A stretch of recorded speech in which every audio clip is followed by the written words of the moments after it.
আসসালামু আলাইকুম দর্শক, তোরাস মিনি কিচেনে আপনাদের সবাইকে স্বাগতম। আজকে আমি উত্তরবঙ্গের বিখ্যাত আলুঘাটি রেসিপিটি আপনাদের মাঝে শেয়ার করব। চলুন দেখে নেওয়া যাক প্রস্তুত প্রণালীটি। এখানে আমি 4টা ডিম নিয়েছি, সামান্য লবণ নিচ্ছি। এখানে আমি সামান্য হলুদ গুঁড়া অ্যাড করে দিচ্ছি।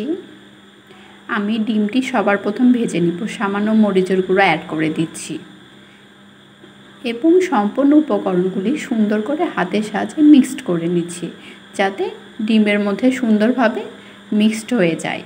আপনারা অবশ্যই ডিমটি আগে ভেজে নেবেন। আমার ডিমটি সুন্দরভাবে মেখে নেওয়া শেষ। এখানে আমি আলুটি সিদ্ধ করে রেখেছি এবং সুন্দরভাবে মথে নিচ্ছি। দেখতে পাচ্ছেন আলুটি সুন্দর করে আমি মেখে নিচ্ছি। এভাবে আলুটি সুন্দর করে মিক্সড করে নিতে হবে।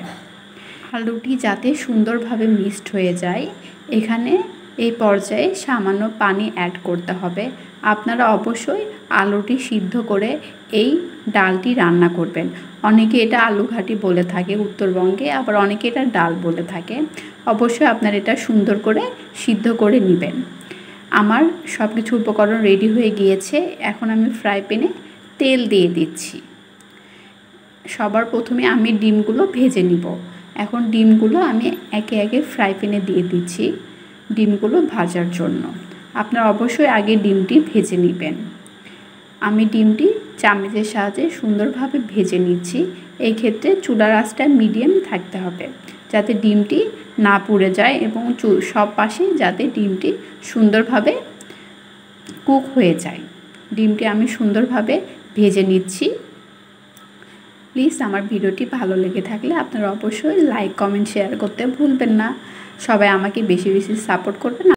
আপনাদের মতামত অবশ্যই কমেন্ট বক্সে শেয়ার করবেন। দেখতে পাচ্ছেন আমার ডিমটি প্রায় ভাজা হয়ে গিয়েছে। ডিমটি অবশ্যই মিডিয়াম টু লো আছে ভেজে নিতে হবে। আপনারা এই ক্ষেত্রে লক্ষ্য রাখবেন ডিমটি যাতে বেশি ভাজা না হয়, সেই ক্ষেত্রে ডিমের সাদা অংশটি শক্ত হয়ে যাবে। এখন আমি সম্পূর্ণ ডিমগুলো উঠাই নিব। আমার ডিমটি ভাজা হয়ে গিয়েছে। একটা পাত্রে ডিমগুলো উঠাই নিচ্ছি।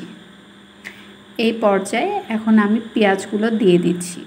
পেঁয়াজগুলো আমার হালকা ব্রাউন কালার ভাজা হয়ে গিয়েছে। এই পর্যায়ে আমি এখানে পানি অ্যাড করে দিচ্ছি। দিয়ে দিচ্ছি সামান্য পরিমাণ মরিচ গুঁড়া। ঝালটি আপনাদের স্বাদের উপর নির্ভর করবে। দিয়ে দিচ্ছি আদা রসুন বাটা, জিরা বাটা। দিয়ে দিচ্ছি লবণ স্বাদ মতো। সম্পূর্ণ মশলাটি কষাই নিতে হবে। দেখতে পাচ্ছেন আমার মশলাটি কষানো হয়ে গিয়েছে।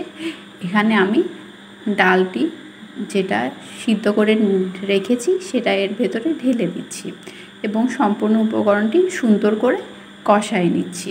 এখানে সুন্দর করে আমাদের এই ডালটা কষাই নিতে হবে, তাহলে আপনার সুন্দর একটা ঘ্রাণ হবে। যদি ডালটা আপনারা ভালোভাবে না কষান তাহলে এখানে একটা কাঁচা গন্ধ থেকে যাবে।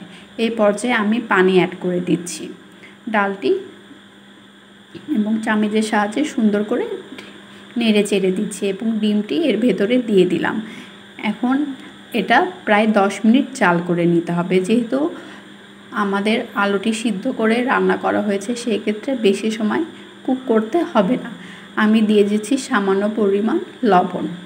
লবণ আপনারা এখানে চেখে দিবেন। যদি লবণ লাগে তাহলে এখানে অ্যাড করে দিবেন। দেখতে পাচ্ছেন এখানে বলক প্রায় চলে এসেছে। আমার আলুঘাটিটি প্রায় হয়ে গিয়েছে। আপনারা অবশ্যই বাসায় একবার হইলেও এটা ট্রাই করবেন। এখন আমি পেঁয়াজ রসুন দিয়ে এই ডালটি বাগার দিব। দেখতে পাচ্ছেন এখানে আমি পেঁয়াজগুলো দিয়ে দিচ্ছি, পেঁয়াজ রসুন কুচি দিয়ে দিচ্ছি, সামান্য জিরা অ্যাড করে দিচ্ছি। আপনারা অবশ্যই এটা করবেন, তাহলে আপনাদের ডালের ঘ্রাণটি আরও সুন্দর হবে, খেতেও হবে সুস্বাদু। এখানে আমি সম্পূর্ণ ডালটি ঢেলে দিব। দেখতে পাচ্ছেন সম্পূর্ণ ডালটি এখানে আমি ঢেলে দিয়েছি। আমার ডালটি রান্না হয়ে গিয়েছে। মাশাআল্লাহ, খেতেও হয়েছে চমৎকার। আপনারা অবশ্যই বাসায় একবার হলো আমার রেসিপিটি ট্রাই করবেন। সবাই ভালো থাকবেন। আসসালামু আলাইকুম। আল্লাহ হাফেজ।